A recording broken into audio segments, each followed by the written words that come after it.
नमस्कार विद्यार्थी मित्रांनो, आजचं आपलं प्रॅक्टिकल असणार आहे टेपर टर्निंग आणि त्याचे प्रकार। ह्या टेपर टर्निंगमध्ये एकूण 4 प्रकार आहेत। पहिला जो प्रकार आहे तो फॉर्म टूल मेथड, दुसरा असणार आहे कंपाऊंड स्लाइड मेथड, तिसरा असणार आहे tail stock by off taper turning attachment method आणि चौथा प्रकार आहे टेल स्टॉक ऑफसेट मेथड। यापैकी पहिला जो प्रकार आहे तो आहे फॉर्म टूल मेथड। फॉर्म टूलमध्ये जेवढा टूलला आकार असतो तेवढाच आकार आपण जॉबला देणार आहोत। फॉर्म म्हणजे आकार। टेपर टर्निंग करत असताना जसे आपण फेसिंगला क्रॉस फीड दिलं किंवा प्लेन टर्निंग करत असताना लॉन्जिट्युडनल फीड दिलं, टेपर टर्निंग करत असताना तिसरा जे फीड आहे ते अँग्युलर फीड आहे।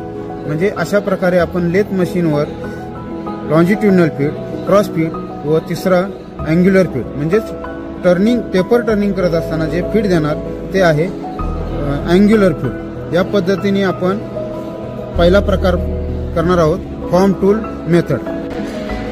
फॉर्म टर्निंग करण्यासाठी आपण जॉब सुरू केलेला आहे, त्याच्यामध्ये टूल पोस्टमध्ये टूल सेट केलेला आहे। आता फॉर्म टर्निंग करण्यासाठी मी टूल सेट करतो।